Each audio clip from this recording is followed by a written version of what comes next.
This is Justin. And this is Haley.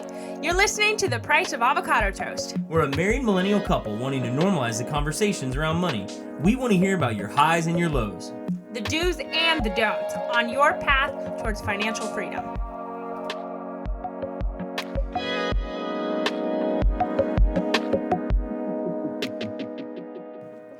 Hi Toasties! Welcome to The Price of Avocado Toast, episode 5. Whether you're a first-time listener or you've been following us from the start of this thing, we are so glad to have this conversation with you today.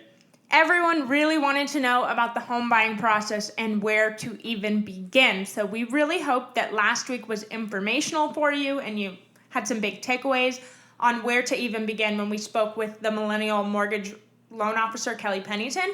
Now this week we're kicking off part 2 with Gabby Demac.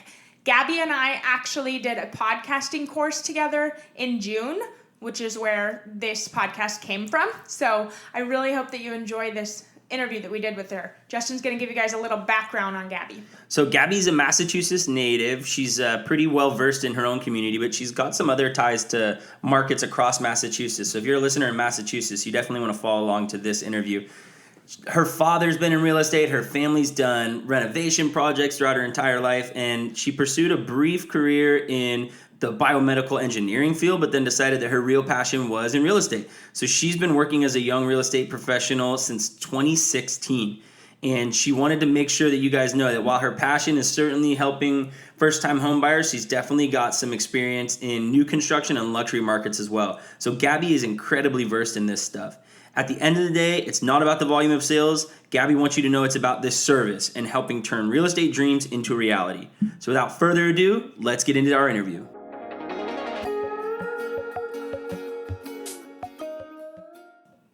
Hey Gabby, thanks so much for joining us today. You're coming from Boston, right? Yeah, I'm outside of Boston. I'm in central Massachusetts, actually. So about 30 or so minutes, but all over. Love the city. I love this. So I love that we're finally able to see each other through Zoom and get to chatting about really where to even start with the home buying process. Yeah, thanks for having me. I'm excited to be here. So looking forward to share as much as I can and hopefully answer a lot of common questions millennials our age, my age have. We did a poll on Instagram kind of asking questions about what people wanted to hear, and home buying, first-time home buying was the top of the list. Everyone was really curious about where to even start. So for our first question for you, we just kind of want to know what's the first stop, like the first step for people when contacting a realtor. Where do they even begin? So that's a great question. And especially, I mean, obviously with you guys being geared towards kind of that millennial population, our age right now is probably the largest group out there looking to buy, looking to invest. So in terms of how to get started, I mean, I think in general, the best place to start is to contact a realtor. Now, there's a lot of realtors out there. A lot of people do it part-time. They kind of do it on the side. Some people do it full-time. My best advice, I would say, would be to reach out to somebody who has knowledge of the location that you're looking in, and they have the experience, and they're able to, if they're not full-time, they're able to be available full-time for you. So reach out to a realtor because they're going to hold your hand, walk you through every single step of the process. Oftentimes they're going to have vendors that you can reach out to, whether it's home inspectors, lenders that are also going to be able to guide you. They know attorneys. So the best thing you can do when you're thinking of buying a home is starting with a realtor and ask all the questions, and no questions too silly. Yeah, I think that's definitely important. Ask questions. Don't go into it blindly. Yes. Gabby, what do you recommend that buyers have set up or ready before they even contact you or get into touch with you? So for me, honestly, what I tell my first-time home buyers is kind of, again, just going back, you're going to notice, I think, a lot of repetitions in some of my answers to these questions because it really comes down to figuring out what you want as a buyer in terms of location, all that kind of stuff, what lifestyle you're living, but ask the questions. I don't necessarily tell my buyers to come to me prepared with, certain things. Having a pre-approval will be, if you are not already pre-approved, that will be the first thing that I recommend you do, that I help you through. And that's going to be when you talk to a lender, you figure out what your buying power is. And then from there, we can really dive into the process. But in terms of, being prepared, I mean, just come with questions. And the more you ask along the way, the more you ask in the beginning, the more confident you're going to be when that time comes to pull the trigger. So ask away for sure. Do you ever think it's kind of like that HGTV idea with house hunters where they come with the wish list and it's like she wants the nice kitchen and he wants the man shed out back or whatever? I feel like that's important too, right? Is have those desires of what you want to make it easier for your realtor. Yeah. So, and honestly, I have some people that have come to me and they have that checklist. They're like, we want this, and this, and no exceptions. Obviously, sometimes harsh reality, depending on their budget, location, and all that sort of thing, they realize they might have to be a little bit more flexible on that. But I've had people come to me and they just say, this is where I work. I want to be this distance from it roughly. What can you do for me? So I've had people come, from both ends of the spectrum. And again, that's where asking the questions, the more I know from the buyers and everything of what they're looking for, even if they don't necessarily know, the easier it is for me to guide them. And then as you move through the process, as you start looking at houses, driving around areas, going to open houses, most of the time people very quickly realize, ooh, no, I don't want, that location, or, oh yes, no, a kitchen with this layout is much more important to me than having, that extra office space or something like that. So the more you get out there, the more you see, the easier it is. But yeah, a lot of people, the HGTV stuff, it's funny what TV portrays real estate as buying and selling. It's not always accurate. Absolutely. That's so funny. I remember the first house we ever looked at was like our dream house, and we were not even engaged. And I went on Zillow to just kind of look for homes and contacted the realtor through Zillow who was selling the house. And we went to go look at the house, and this house was 2,500 square feet or something, like 4 bedrooms. I mean, gorgeous. And we were like in love, like we could just picture ourselves living there. And the realtor was like, how on earth are you guys going to pay for this? And we're over here like, oh, I don't know, like we'll figure it out. And it just was like, we had no idea what to even prepare before we met with her. And so clearly we didn't end up in that house, thank God, because 2 people don't need that much space. No judgment if you do have that much space, because that'd be cool. But we're glad we ended up in this house instead. But it just was so funny because we were so clueless, and it kind of was house hunters. Yes, right. No, I've had people that, I mean, and that's obviously when you start looking. I have people that come to me and they say, "Oh, we've been looking at all these houses in these neighborhoods," and then you kind of hear a little bit more about what they do for work, and then they're starting to ask the finance questions. So that's why I guess the best thing you can do to come prepared is to talk to a lender, because they will very, very quickly tell you whether or not your expectations or what you're looking at are going to be able to be a reality one day. Because there's a lot of factors that go into that in terms of whether you're self-employed versus, full-time regular employment, you get a regular paycheck. They look into a lot of other factors that people don't necessarily consider. So they give you a good idea. And a lot of the lenders too, what's really cool is they can actually help you kind of predict what your monthly payments are going to be. So we have a few lenders that I work with, and they're phenomenal in that they say, hey, if you buy for this price with this down payment at this interest rate, including your insurance, taxes, all of these monthly expenses, this is what you're looking at. So right there, people are able to kind of be like, oh yeah, I can afford that and still live my life, versus they're kind of like, oh yeah, but we really like to travel too. So is it worth spending this much for a house if we're not going to be there all the time? So again, that's where the questions come in and the conversations come in. So having that realistic expectation before you start the home process is going to save a lot of devastation and heartbreak, so to speak. But at the end of the day, it's going to get you excited because you're buying something that you can afford, that you're going to be able to comfortably afford and still live your life the way you want to live it. So. Oh, I love that. Yeah, that house that we looked at was definitely far above our budget, but we had no idea what we were pre-approved for or any of that. But actually the market went up and down, and it actually went back on the market, I think like 2 years later. Wow. For significantly higher. And so another question we hear a lot about like wait till the market crashes or wait till it dips. Every 5 years you're going to have, ups and downs. Is that something worth banking on? Like, should people be waiting for the market to go down before they buy their house, or do you not recommend that? So that's a very tricky question. And again, this is going to be one of those things where I wish I had a straight answer for you, but there are so many factors that play into the market, kind of the flow, I would say, of the market, whether it's dipping, whether it's, at a high and all that stuff. But there really is no concrete kind of way to say, hey, in X amount of years, the market is going to crash or dip or something like that. Obviously, there's things like, a housing bubble, if that's being created, if, unregulated mortgage companies are out there and they're kind of just willy-nilly sending out, approving mortgages. If you see a rapid increase in interest rates. So there's certain factors that you can kind of look out for.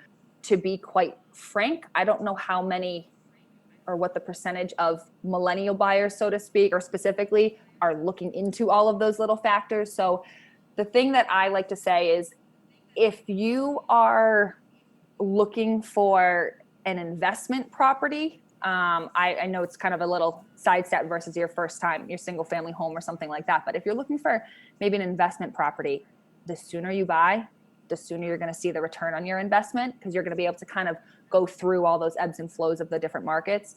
But if you're looking for maybe your first home, or if you're looking for your forever home, the time that's right to buy is when you are most comfortable to buy. So if you are financially in a position to buy and that is your next dream, that is your next goal, go for it.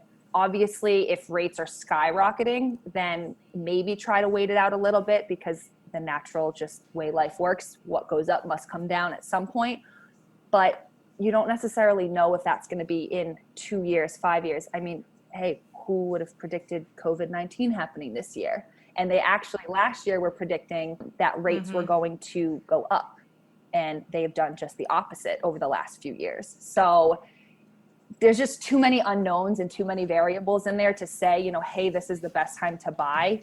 That's also going to be where it's important to talk to a realtor, because they're going to be able to tell you the reality of the market specifically in your area. So I'm guessing this is pretty much similar across the country, but especially right here in Massachusetts, we are in a very, very, very big seller's market. So we have a lot of buyers out there, a lot of people looking, a lot of people ready, willing, and able to buy, and the inventory is so low. So, obviously, naturally, eventually that's going to shift, but when, it's hard to say. So I would just hate for someone to kind of wait and miss out on an opportunity or miss out on a home that meets kind of all their check boxes, because they're thinking, oh, I could get it for a better price, or oh, I could get a different interest rate. So the best time to buy is when you want to buy and when you're financially able to buy, I would say. That's a great way to put it. It's like whenever it's ready for you and your family, and whenever it's the best choice for you, is when you can pull the trigger on that. That's an awesome point. Yeah. I really like that. So Gabby, we know that buying real estate is obviously not like going down to the store and giving money to the cashier and getting your items. Can you walk the listener through the process of, okay, I've submitted my offer and my offer was accepted. What now? What should I expect in the next week, month, 2 months? What does it look like? Yeah. So obviously the offer process in and of itself is a whole different beast.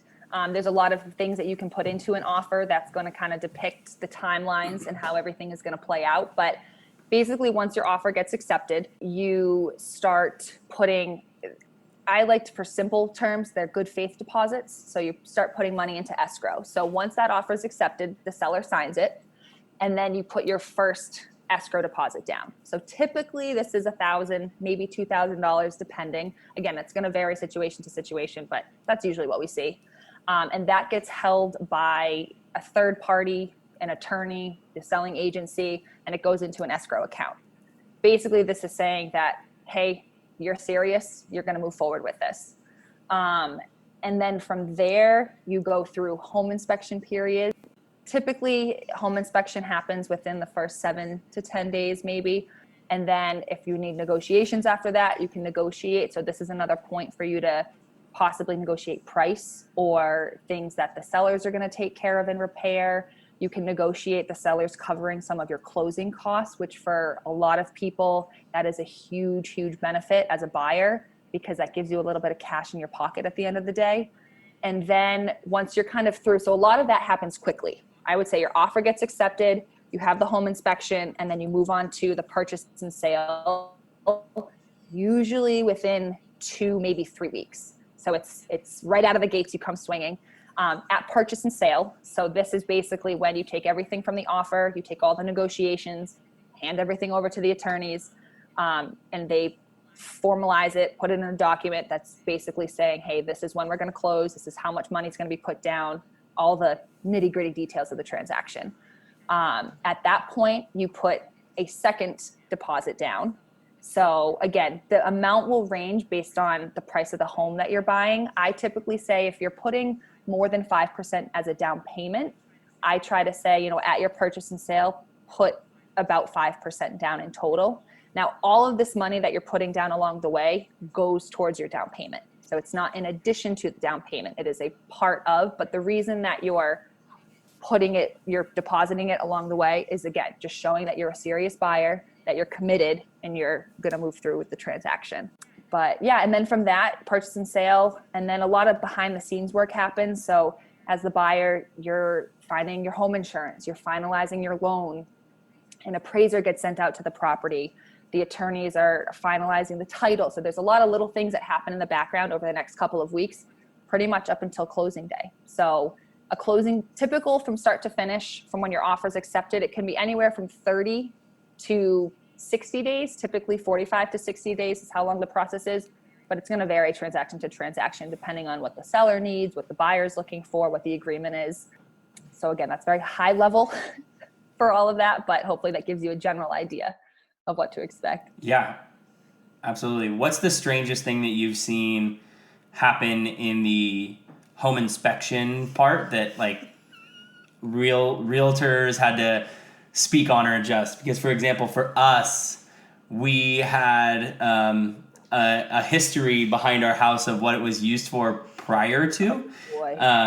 With it being, you can imagine we live almost in like the Emerald Triangle of Northern California. So our home inspector was like, hey, do you think they were using this as a place to grow? And so we kind of had to talk about that, and what to do with the pricing on that. What's the strangest thing that you've seen come up?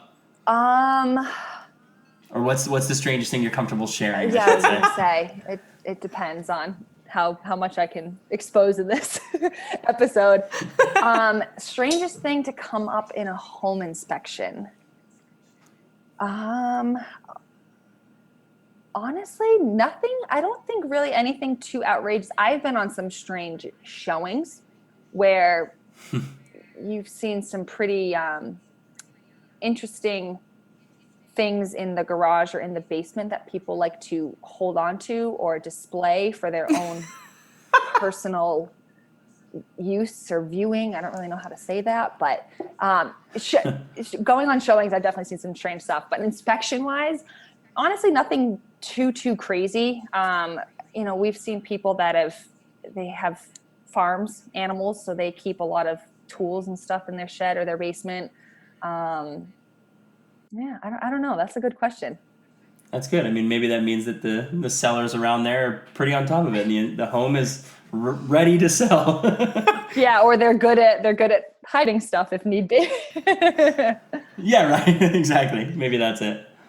Yeah, we came up with a lot of different things during our inspection process, so that was an adventure. And our realtor was on top of it, going back and forth with the buyers.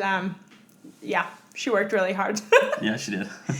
So when you put a deposit down on a house, I've heard of people coming up with things during the inspections that they're like, okay, we don't want this house anymore. That's just going to be too much of a problem. Or really whatever their situation is. If they choose to back out at that point during the inspections, do they lose the deposit, or how does that work?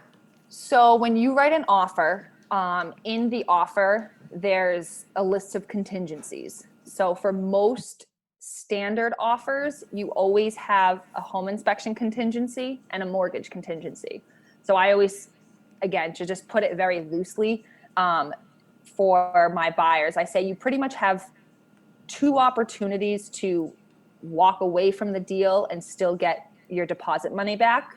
One being at inspection. So if things come up in inspection and you realize it's going to be too much work for you, or if you just change your mind, you get cold feet, a lot of times you can use the home inspection, as your way out. But a lot of times sellers are pretty good about giving that deposit money back if you do get cold feet and you don't have an explicit reason from a home inspection. But again, that's why the contingency is built in there, because especially in a market right now too, where it is a seller's market, buyers are making very quick decisions. They are feeling pressured. They are feeling under the gun. And they think, if I don't offer, $40,000 over asking, and if I don't do it now, I'm going to lose the house. But then they do that, the offer gets accepted, and then they realize, okay, well, if I'm paying this much for this house, I'm not going to be able to eat for 3 weeks every month. So it's kind of like so the inspection is in there to make sure that you are comfortable with the house and you are knowing what you're getting into before you're getting into it. But you do have that option to back out if need be. So, and you do get that money back. If you decide willy-nilly, just in the middle after home inspection, you're just like, no, we're going to walk away. Usually a seller, after you've kind of taken their time and their potential to find another buyer, they may not be as friendly to give you that money back. So yeah, it seems like a case-by-case thing. And hopefully if you're, like you said, you're putting down those good faith deposits, you're serious, and you've, really looked at whether or not it's in your budget and whether or not it's something you can handle. So if the home inspection actually does turn up something that is troubling, you can kind of talk and adjust and have your realtors clean up that kind of stuff. Exactly. And again, circling back to the kind of the theme of what I preach, I guess, is that's why having a realtor from the beginning is going to be huge, because they're going to set that expectation right up front. If they're coming with you on showings, they're going to kind of say, okay, hey, a home inspector may point this out. I try to, it's almost information overload sometimes with my buyers, but I'd rather them have awareness of potentials and then either be pleasantly surprised or not be totally thrown off their rocker when they hear something. So again, working with somebody who's experienced, who's very good at communication, it's going to make those home inspection issues or those kind of unknowns a lot less scary as you move through the process. Yeah, communication is key. Oh, yes. Especially for new people, new buyers who have no idea what they're doing. I remember our realtor looking into like the insulation in our attic. Like, we didn't have insulation, and we wouldn't have even looked into that or considered that no insulation was weird or anything. We didn't know what to look for. So I totally agree. Having someone with you to speak on your behalf really makes you feel so comfortable. This is a huge purchase and a huge decision. And yeah, having that person there with you to really walk with you through the whole process and to be your voice and your advocate is so important. Exactly. So, Gabby, much like Haley and I had our downfall of expectations with that first home that we went and looked at, what advice could you give a millennial or a first-time home buyer about tempering their expectations and about being patient during the home buying process? Oh, it's like you took the words right out of my mouth. I think that's going to be the biggest thing. Again, I say this now, especially with the market that we're in. You have to be patient. You have to know that your time will come, your house will come. I've had buyers who have found, we've gone on one day of showings. We saw 3 properties. They went back to the first property that they saw and they said, this is the house for me. And they got it. I've had other buyers look at a lot of houses. I couldn't even tell you how many. They put in 13 offers on 13 different properties over the course of, I think it was 2.5 months. Whoa. And because it was such a hot market, they lost almost every single one.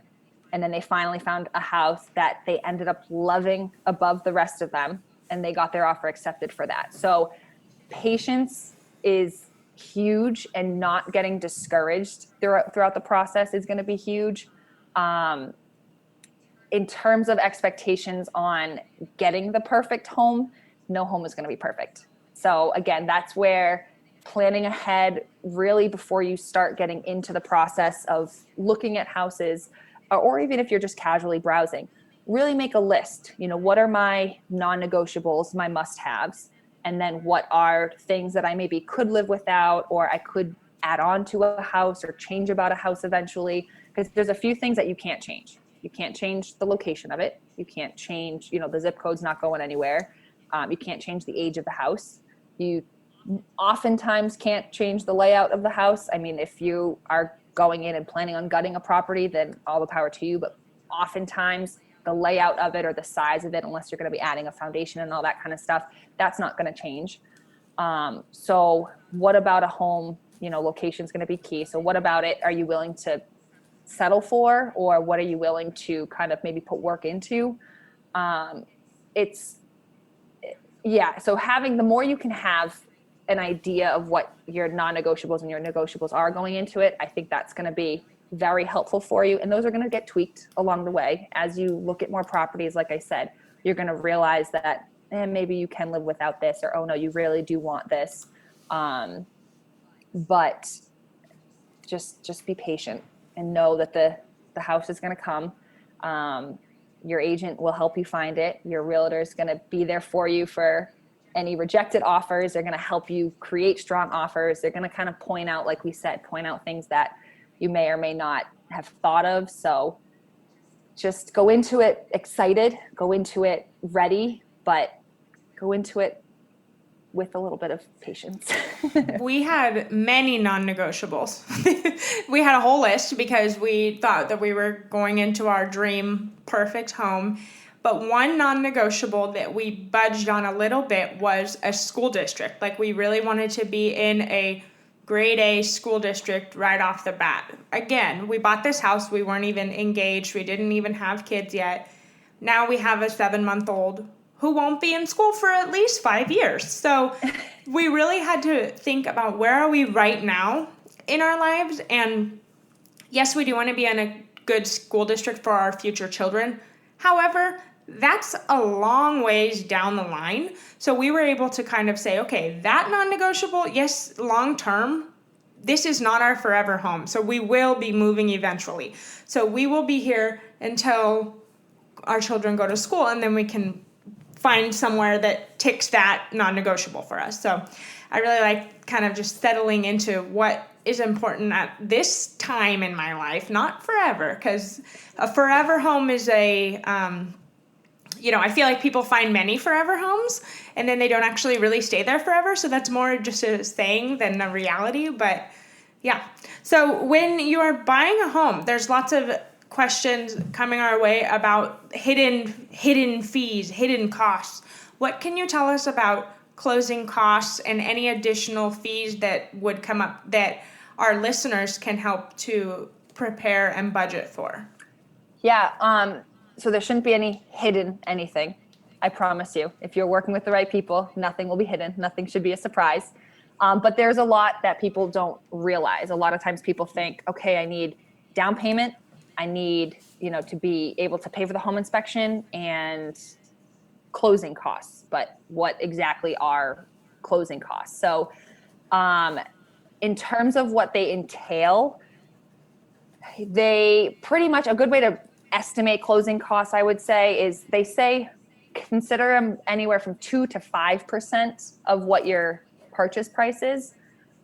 Again, that's a pretty big range, especially if you're on the higher end of a purchase price, but it gives you a good idea. I always like to overestimate, but that will include a lot of like nitty gritty things that you never actually see. So closing costs cover things like your loan origination fee, appraisals. You have to pay for someone to go out and evaluate the value of the home, getting the title insurance, taxes, deed recording. There's all these just little transaction fees and things that get wrapped into closing costs. But to give the listeners a good idea of what you need to have cash in the bank for, cash on hand for, you need the money for your down payment. So whether you're doing 3.5%, 10%, 20%, whatever it is, whatever you write into that offer, you need to have that in the bank. On top of that, you pay for the home inspection right up front. So depending on the size of the house, the location, around here, they can be anywhere from $250 to $450, depending. So you need cash for that. If you have a contractor come out, if you end up from the home inspection, you want to maybe have a little bit extra in case you want to hire a professional to come in and check out any home inspection issues. And then closing costs. So you have attorney fees. You have to pay for an attorney. And a little sidebar on that, I will always strongly advocate for hiring a separate attorney, a real estate attorney who is not the bank's attorney. A lot of times lenders will try to get you to, and I say try, it's not like it's a bad thing, but they will tell you that, you will cut your attorney fees, down because you're going to use our attorney. And while that might be true, for the extra few $100s that are negligible in comparison to the entire home purchase, you want somebody that has your best interest at heart. And the bank's attorney always has the bank's interest at heart first. So just a little sidebar on that. But attorney fees, again, closing costs for all these little nitty gritty things. So you want to factor in anywhere from 2 to 5% of what that sale price is. And then any moving costs. Are you going to have to pay for movers? Are you going to have to, hire somebody, get a pod or a storage unit for a little while? People don't always necessarily think about, okay, well, what happens once I actually buy the house? How do I get all my stuff there? And then anything for just like little repairs. I mean, you're excited, you're moving in, you might want to paint, you might want to add. So have a little bit of extra kind of fun money to make that house into your home. So it sounds like a lot, but again, as you move through the process, as you pick the property, your lender and your realtor can give you a more concrete idea of what those prices are actually going to look like. The lender should always be able to give you a breakdown based on the sale price of your home. They should give you a line by line list, and you actually get that right before closing day that shows you what each dollar you're spending is going towards. Awesome. How often would you say, Gabby, that people just roll the closing cost into the total loan amount? I see it often. It depends on the lender. It depends on your financial situation. Again, that's also a negotiating point too. So if home inspection issues come up, that's something that a lot of times buyers will try to have the sellers cover. Say, hey, instead of you paying to fix X, Y, and Z, why don't you just cover our closing costs? So, and that gives you, again, as the buyer, gives you that extra cash in your pocket to do whatever you want with as you move into the home. But yeah, I definitely see it happen often. It's going to depend on the lender that you're working with, the type of loan that you're getting. Yeah, I guess that makes sense too. If you wanted, maybe it's something like, hey, this is something that came up in the inspection, but we don't really need it to be fixed right now. But if we can kind of, renegotiate to get that cost taken care of on the closing cost, then maybe a year or two down the road we'll fix that, one thing. Yep. Gabby, I really loved what you said about when you're working with the right people, nothing should be hidden. There should be no hidden fees or costs. And I completely agree with that. From our experience, we had a fantastic realtor. We had a really good person, Kelly, from last week on the banking part for the mortgage lending. So we knew what was going to happen, and everything step by step was clearly laid out. So I totally agree. Got to get the right people on your team, and then nothing is a surprise, or shouldn't be. Right. I always say when you're starting the process, whether you're 6 months out from buying a home, even if you're a year out from buying a home, you're assembling your all-star team. And it's not just you, and it's not just your realtor. It's inspectors, it's contractors, it's attorneys, it's lenders. So working, like I said, with someone who's been around, who's been doing this, who has those relationships, it's just going to make your team that much stronger, their communication that much stronger, and the transaction that much smoother. That's awesome. Assemble the all-star team. Mm-hmm. Gabby, how can millennials use Zillow and Redfin and some of the other real estate sites to their advantage? I know that Haley and I have both gotten caught up in being like, hey, this is what our home could Zillow at, and our realtor being like, well, I don't know. What would you say to millennials of how to use that as an appropriate tool? I would say it's they're great. Everything's online now. Everything is at our fingertips. We all have our phones. We all have the apps. We all have the notifications and all that stuff. So use it to browse, but don't use that as your Bible. That is not the go-to. That is not the manual. That is not the, does not have all the answers. So anything that you find, I tell my buyers all the time, I actually have a search engine that I get them set up on. And again, if you're working with a realtor who's been around, who's experienced, they're probably going to have something for this too. But all of the properties in your state get put into the MLS. So it's a multiple listing service. So that is where all the information is stored. That is the go-to. And then what that will do is that actually populates out to all of these sites. So it populates to Realtor.com, to Redfin, to Zillow, to Trulia, and all of that. The downside is it can take anywhere from 24 to 48 hours to reflect. So the reason I say you can use it to browse, but always check with your realtor, is because if a home gets listed on a Thursday and then for some crazy reason it's already under contract by Friday, you as the seller or the buyer looking on Zillow may not see that until Friday or Saturday. And you think, oh, this home is still available, let's go see it.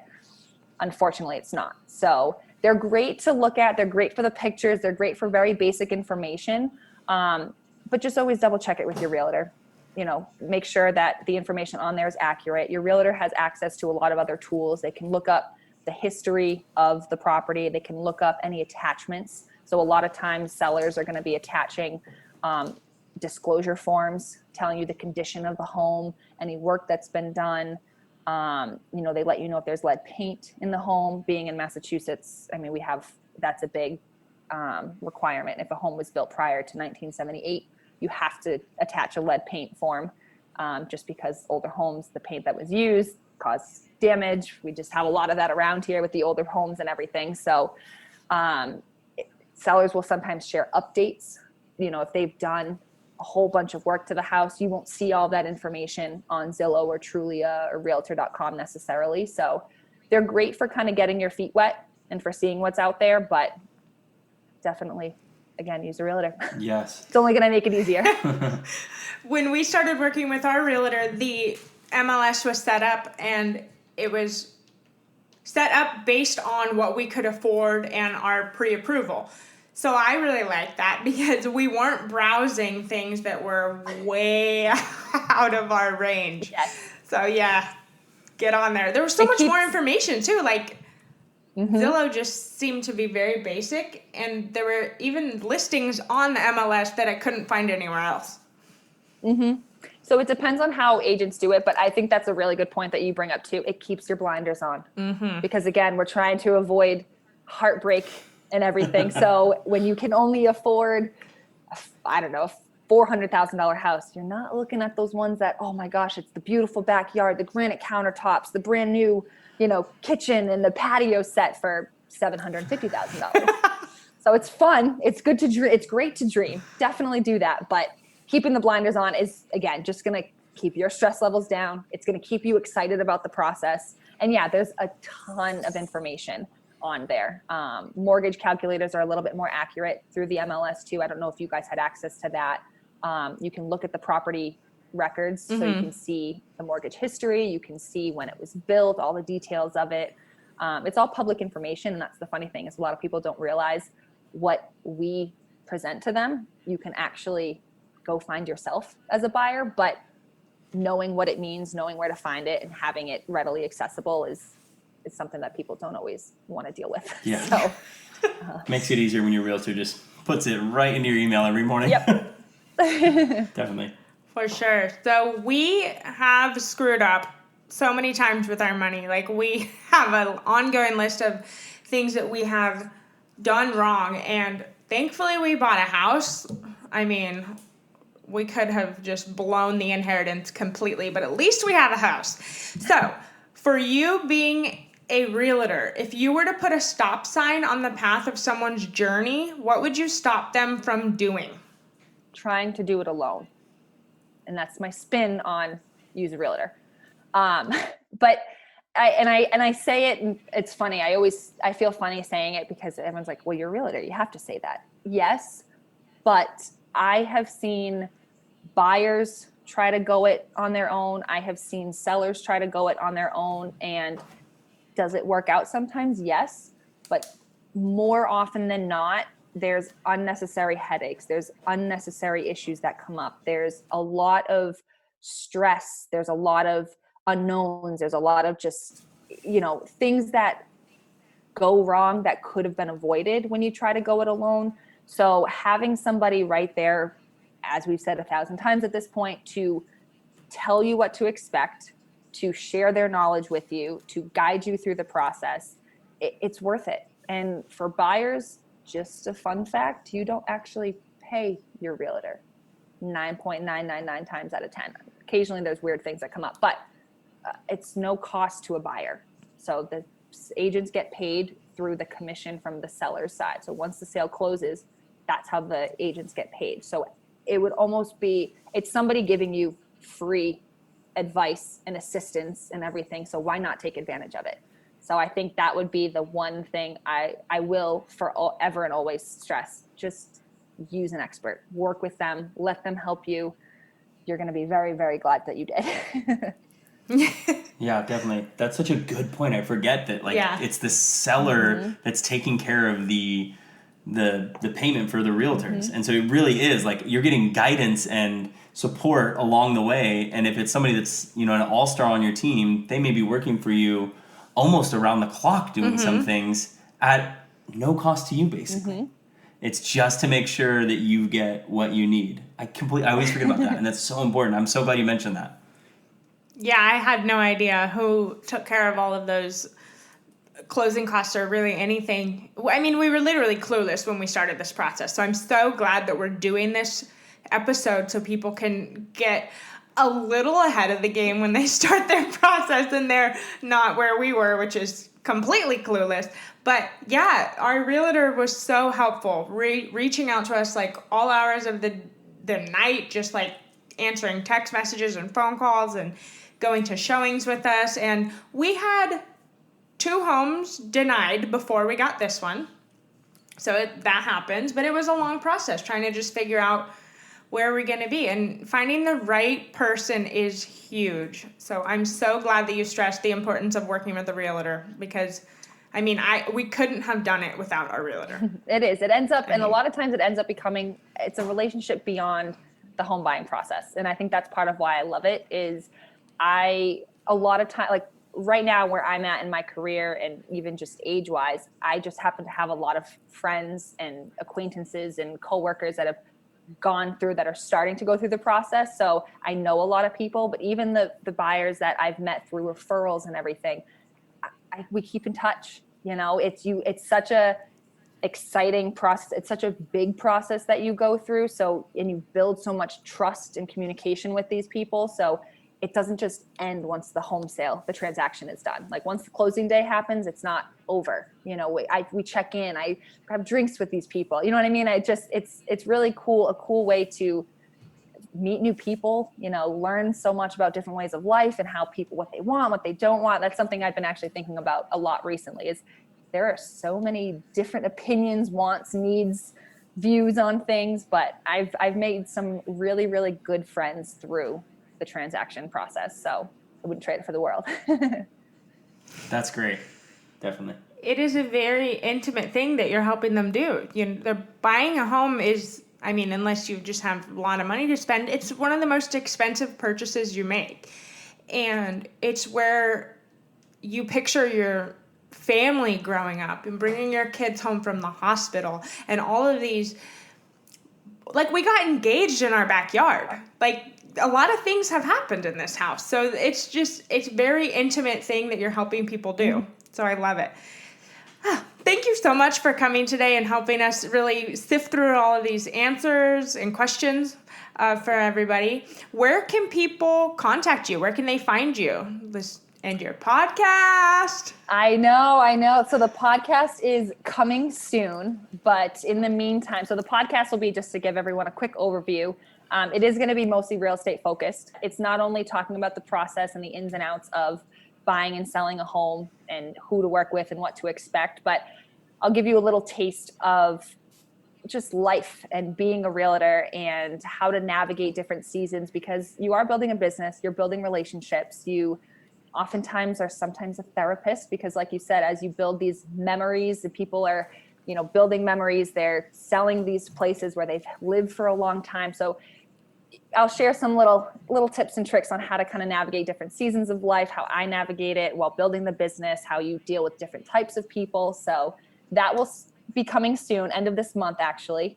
In order to stay up to date on that, DemacRealtyGroup.com is my dad and my website. So he and I are a duo. He's been in the business for almost 30 years now, and that's kind of how I got started. So we have our website. There's a blog on there. You can check it out for just any and everything. Or Instagram is usually where I hang out the most. Demac, nice and simple. But I share tips every week for the buying process, selling process. We share design stuff, lifestyle stuff, but anywhere there, you can reach me, message me. Well, thank you so much. I will definitely be linking all of your information, the website and your Instagram, in the show notes as well. So you guys can go there and contact her if you have any further questions, or if you are in Massachusetts and you need a realtor. I know we have some listeners over there, so holler at your girl. She can help you. I got you. Across the state. That's awesome. Well, thank you so much for meeting with us and answering these questions. I really hope that the listeners feel more comfortable going into their home buying process after this. I think they will. Yeah, definitely. Thank you so much, Gabby. We really appreciate you joining us today. Of course. Thank you for having me. I loved it.